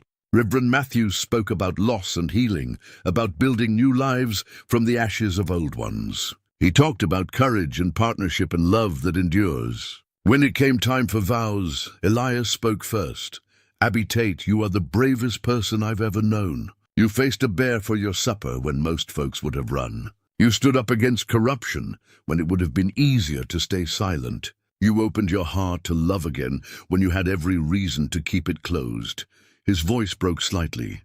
"You gave me back my life, and I promise to spend every day I have left trying to be worthy of that gift. I will stand beside you, support you, protect you, and love you until my last breath." Abby could barely see through her tears, but she managed to speak. "Elias Boone, you saw me at my lowest and never looked away. You treated me like an equal when others saw only a broken girl. You taught me that being strong doesn't mean being alone." She squeezed his hands. "You gave me back my hope. And I promise to build a life with you, a good life full of love and laughter and honest work. I will stand beside you through whatever comes, in good times and hard ones, until the end of my days." Reverend Matthews smiled. "Then by the authority vested in me by the territory, I pronounce you husband and wife. Elias, you may kiss your bride." And he did, to the cheers and applause of everyone gathered. When they broke apart, both were grinning through tears. The celebration that followed lasted into the evening. There was food and music, dancing and storytelling. Ellen Porter played fiddle while others danced. Children chased each other through the meadow. Adults raised toasts and shared memories. As the sun set and stars began to appear, Abby and Elias stood together at the edge of the gathering, watching their friends and neighbors celebrate. "This is what it's about, isn't it?" Abby said softly. "Not the land or the cabin or any of the physical things. It's about the people, the connections, the community, and the love," Elias added, pulling her close. "Most of all, the love." They looked back at the cabin, their cabin now legally and in every way that mattered. Light glowed warm in the windows. Smoke rose from the chimney. It was solid and real, a testimony to what could be built when people came together. "Welcome home, Mrs. Boone," Elias said. Abby smiled. "Welcome home, Mr. Boone." And there, under the vast Montana sky, surrounded by friends and standing on land soaked in both tragedy and hope, two people who'd lost everything began their new life together, not by forgetting the past, but by honoring it and choosing to build something beautiful in spite of it. The mountains stood eternal behind them, silent witnesses to a love forged in hardship and sealed in hope.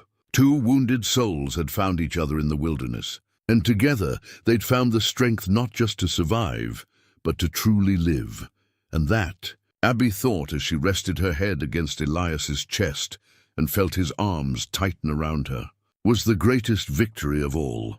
3 months had passed since the wedding, and summer had settled over the homestead like a blessing. The garden Abby had planted from her mother's seeds had flourished beyond expectation. Tomatoes hung heavy on their vines. Bean plants climbed sturdy poles. Squash sprawled across the ground, their broad leaves shading the earth. And everywhere, in borders around the vegetables, in patches by the cabin, along the fence line, flowers bloomed in riots of color.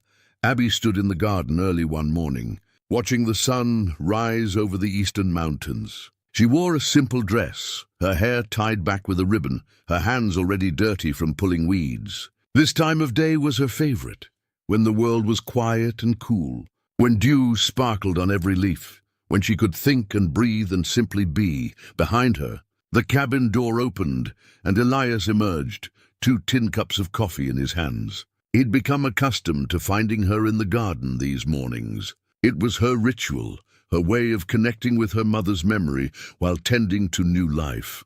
"You're up early," he said, handing her a cup. "Couldn't sleep," Abby admitted. "Too much to think about. Good thinking or worry thinking?" Elias asked, settling beside her on the garden bench he'd built. "Both," Abby said. She gestured to the garden, the cabin, the land stretching around them. "Sometimes I can't believe this is real, that we actually did it, rebuilt everything, made it better than it was before. Other times I'm terrified something will happen to take it all away again." Elias understood. They'd both lived through loss so profound it had reshaped them. The fear of losing again never fully disappeared.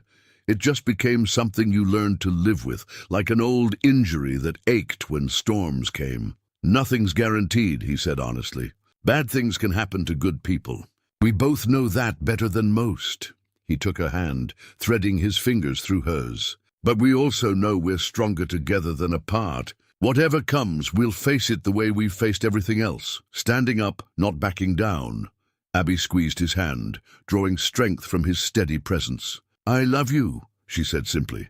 "I love you too," Elias replied.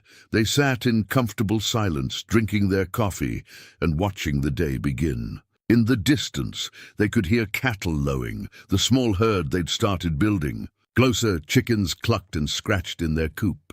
A horse whinnied from the corral. The homestead was alive again, thriving. It wasn't just a place of survival anymore, it was a home. Later that morning, they rode into Silver Ridge for supplies. The town had changed in the months since Brennan's arrest. A new sheriff had been appointed, a good man named William Cross, who actually cared about justice. Several businesses that had been struggling under Brennan's corrupt taxation were flourishing. The families who'd reclaimed their land were rebuilding, and a sense of hope had replaced the fearful atmosphere that had pervaded everything before. Martha greeted them at the general store with her usual efficiency and warmth. "Got a letter for you," she said, handing Elias an envelope. "Came in yesterday's post." Elias opened it and read quickly, his expression shifting from curiosity to surprise to something Abby couldn't quite identify. "What is it?" she asked. "It's from Marshal Harrison," Elias said slowly. "He's been appointed to a new position, head of territorial law enforcement reform. He's asking if I'd consider working as a consultant, helping train new sheriffs and marshals in proper procedures and ethics." That's wonderful," Abby said, though her heart clenched slightly at the thought of Elias leaving for extended periods. But Elias was shaking his head. "I already know my answer. No." "Why not?" Abby asked. "It's important work and you'd be good at it, because my place is here," Elias said firmly. "With you.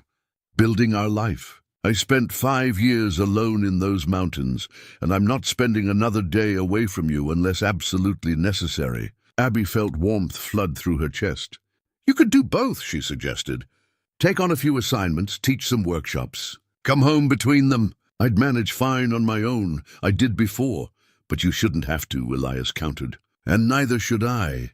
They discussed it more over lunch at Sarah Chen's restaurant. She'd reopened with money from selling her reclaimed land and was making a good living feeding hungry townsfolk and travelers. Eventually, they reached a compromise. Elias would take on occasional consulting work, but never for more than a week at a time, and never during critical farming seasons. As they rode home that afternoon, Abby felt content. This was partnership, compromise and communication, supporting each other's growth while maintaining the foundation they'd built together. The summer passed in a rhythm of work and reward. They harvested their first crops and sold the surplus in town. They added to their cattle herd and began breeding horses. Elias took 2 short trips to help train new lawmen, and each time he returned, Abby met him with relief and joy. Other families visited regularly. Jacob and Ellen Porter had fully rebuilt their ranch and often hosted community gatherings. Sarah Chen's children treated Abby and Elias like favorite aunt and uncle. Daniel Frost had started teaching again, this time in a school the community had built together. The frontier was still hard, still unforgiving at times, but it was no longer lonely. They'd built something more than just individual homesteads. They'd built a community based on mutual support and honest dealing. One evening in late August, Abby was canning tomatoes when she felt Elias's hands on her shoulders. She leaned back against him, comfortable and easy in his presence. "I have news," she said, her heart fluttering with nervous excitement. "Good news." "I hope," Elias said. "I think so." Abby turned to face him. "I'm pregnant." For a moment, Elias simply stared at her. Then his face transformed, joy and wonder and the flicker of fear all mixed together. "Are you sure?" "As sure as I can be. I went to see Doc Morrison in town yesterday. He confirmed it. We're going to have a baby, Elias, probably in early spring." Elias pulled her into his arms, holding her so tightly she could feel his heart racing against her chest. When he pulled back, there were tears on his weathered cheeks. "I'm terrified," he admitted. "After what happened with Sarah and James, I know," Abby said gently. "I'm scared too. But Doc Morrison says I'm healthy and strong, and we're not facing this alone. We have friends, community, help when we need it." Elias nodded, wiping his eyes. "A baby," he said wonderingly. "Our baby." He placed his hand gently on her still flat stomach. "I promise to protect you both, to be the best father I can be." Abby kissed him, stopping the flow of promises. "I know," she said when they parted. "I know you will, because that's who you are." That night they lay in bed talking about the future, names they liked, whether they'd need to add onto the cabin, how to prepare for a baby in a frontier homestead. They spoke of hopes and fears, dreams and practical considerations. "Your parents would be proud," Elias said softly, "of everything you've built, everything you've become." Abby touched her mother's locket, which she still wore every day. "I hope so. I hope they can see somehow that their death wasn't the end of the story. That something good came after. Something beautiful came after," Elias corrected. He pulled her close, his hand resting protectively over where their child grew. "And it's only the beginning." As Abby drifted towards sleep, safe and loved and hopeful, she thought about that night so long ago when she'd lost everything, how she'd stood at the ashes of her life and chosen to keep walking. She thought about facing that bear, about refusing to back down even when every instinct screamed at her to run. She thought about Elias riding into Silver Ridge, looking for someone who understood what it took to survive. How he'd seen her, really seen her, when others saw only a wild woman who'd lost her way. She thought about the hard work of rebuilding, the courage of standing against corruption, the slow, steady building of trust and love. And she realized that her mother had been right about so many things. That beauty could be found in small moments. That kindness mattered even when it was hard. That love, real love, wasn't about grand gestures. It was about choosing each other every day in 1,000 small ways. The wilderness had taken so much from her, but it had also given her something precious, the knowledge that she was strong enough to survive anything. And more importantly, the wisdom to know that surviving alone wasn't the same as truly living. She'd learned to live again, to hope again, to love again. And that, she thought as sleep finally claimed her, was the greatest gift of all. Outside, the mountains stood silent under the stars, keeping watch over a homestead rebuilt from ashes. over two people who'd found each other in their darkest moments, over a life that promised more joy than sorrow, more connection than loneliness, more love than loss. The story that had begun with destruction had transformed into something beautiful, a testament to resilience, courage, and the power of two hearts choosing to heal together. And in the spring, when their child was born healthy and strong, when Abby held her daughter for the first time and saw Elias's face shine with wonder and relief, she named her Hope, because that was what they'd found in each other, and what they would pass on to the next generation. The unshakable belief that even after the darkest night, morning comes. Even after the greatest loss, life continues. And even when you think you've lost everything, you might just find something worth more than anything you had before. The mountains had witnessed it all, the tragedy and the triumph, the loss and the rebuilding, the despair and the hope. And they would continue to stand there, eternal and unchanging, while generations of Tateboons lived and loved and built their lives in the shadow of those peaks. Some stories end in tragedy. Some end in triumph. This one ended in both, acknowledging what was lost while celebrating what was found. And in that balance between grief and gratitude, between remembering and moving forward, Abby and Elias found something that sustained them through all the years that followed. The knowledge that they had chosen each other, had chosen love, had chosen to stand up and face life rather than let it break them. And that choice, renewed each day in words and actions both large and small, made all the difference. In the end, that was the story people told, not just about a woman who faced a bear or a man who saw home in her courage, but about two wounded souls who found each other in the wilderness and built something beautiful from the ashes of their pain. A story about resilience, about courage, about hope, and most of all, about love, the kind that endures through hardship and thrives in adversity, the kind that doesn't erase the past, but honors it while building toward the future, the kind of love that transforms survival into something more, into a life fully lived, fully felt, fully embraced. And as the years passed and their family grew, as the homestead flourished and the community strengthened, Abby would sometimes stand in her garden, groan, now beyond anything her mother could have imagined, and whisper thanks to the woman who'd taught her how to plant seeds and nurture growth. And she'd think about that night she'd faced the bear, about standing her ground when running would have been easier, and she'd smile, knowing that the same stubborn courage that had saved her life had also led her to Elias, to this life, to everything that mattered.